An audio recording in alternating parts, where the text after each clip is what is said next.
고클릭 두 번째 검색어는 거스름돈 없는데 팁으로 주세요입니다. 최근 온라인 커뮤니티에는 요즘 사람들은 정이 너무 없네요라는 제목의 글이 올라왔습니다. 자영업자는 손님에게 배달을 갔는데 이 결제를 카드에서 현금으로 바꾸겠다고 했답니다. 그런데 거스름돈이 조금 모자라서 그냥 팁으로 생각하고 거스름돈을 달라고 했더니 손님이 난리를 피우더라고 전했습니다. 이 손님이 계좌이체를 해주겠다고 했지만 요즘 누가 계좌번호를 외우고 다니냐며 불만을 늘어놨는데요. 그러면서 고작 몇천 원으로 구질구질하게 구는 모습이 짜증난다며 앞으로 이 손님의 주문은 거절할 거라고 말했습니다. 하지만 글을 본 사람들의 반응은 대체로 냉랭했습니다. 거스름돈이 부족한 것까지 손님이 헤아릴 필요가 없고 간혹 손님이 결제 방법을 잘못 택하는 경우도 있으니 카드 리더기와 현금 모두 지참하고 다니면서 대처하라는 조언도 나왔는데요. 누리꾼들은 계절은 기본 아니냐? 그렇게 먼저 요구하면 누구라도 기분 상할 듯 팁을 강요하는 것도 잘못됐고 그냥 팁 문화 있는 다른 나라 가서 일하는 게 좋겠다. 요즘 자영업자 힘들다고 호소하더니 여기선 이러고 있네 등의 반응을 보였습니다. 뉴스브리핑 더 보기, 뉴빌 더 시간입니다. 외국에서만 보던 생소한 팁 문화가 최근엔 우리나라에서도 종종 보입니다. 이렇게 친절했다면 5천 원 이상의 팁을 달라는 식인데요. 이렇게 손님에게 팁을 권유한 일부 식당들의 사례가 SNS에 공유되면서 사람들의 거센 반발을 사기도 했습니다. 그런데 이제는 배달앱 같은 디지털 공간에까지 비슷한 현상이 나타나고 있다고 하는데요. 배달의 민족 앱에 올라온 한 식당 메뉴에 음식이 아닌 소상공인 배달비 지원이란 칸이 보입니다. 해당 항목을 누르니 1,000원이 추가되는데요. 음식 가격도 배달비도 아닌데 사실상 팁을 권유하는 꼼수인 셈입니다. 메뉴에 사장님 힘내세요는 2,000원, 늘 감사히 먹고 있습니다는 3,000원을 추가할 수 있게 해놓은 식당도 있습니다. 앞서 지난 7월엔 시장 점유율의 90%를 훌쩍 넘는 카카오택시가 기사님에게 많게는 2,000원의 팁을 지불할 수 있게 하는 기능을 도입하면서 소비자들의 반발을 사기도 했습니다. 한 소비자 데이터 플랫폼이 조사한 결과 소비자 10명 중 7명이 택시 팁 기능 도입에 반대하는 걸로 나타났습니다.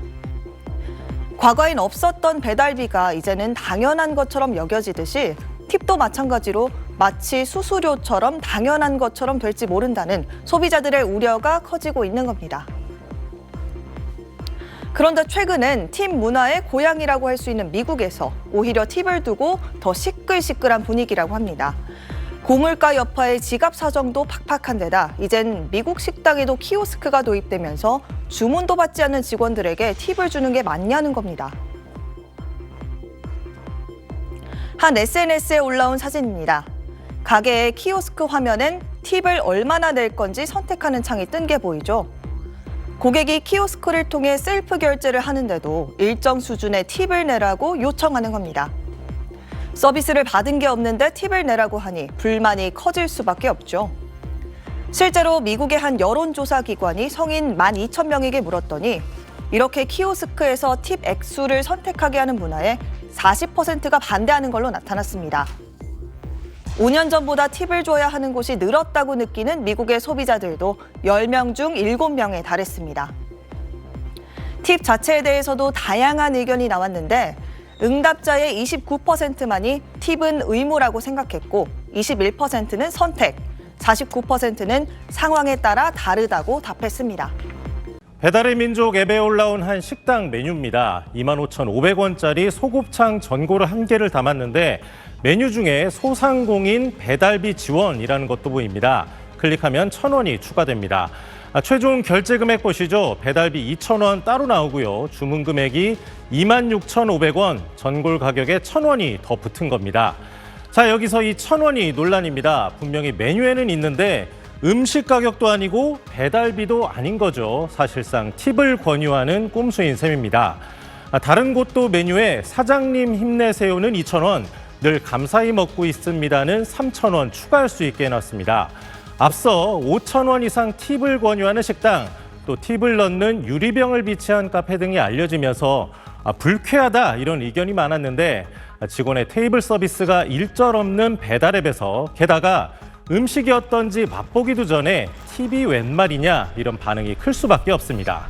배달팁도 지금 많다고 생각하는데 정확하게 어떤 부분에서 가격을 팁을 따로 받는다는 건지 공지를 해주면은 감안하고 주문할 것 같긴 한데 사실 부담스러운 입장이긴 하죠. 배달의 민족 측도 운영 원칙에 위반되는 행위라면서 팁, 용돈 이런 단어를 메뉴 이름에 쓸 수 없게 금칙어로 설정해 놓고 발견 시 삭제하고 있다고 밝혔습니다. 하지만 또 다른 표현의 팁이 언제든 등장할 수 있다는 게 배달앱 측의 고민입니다. 위법 논란과 관련해선 강제성이 없고 또 소비자가 선택권을 가진다면 법적인 문제는 없다고 식약처는 설명했습니다. SBS 박세용입니다.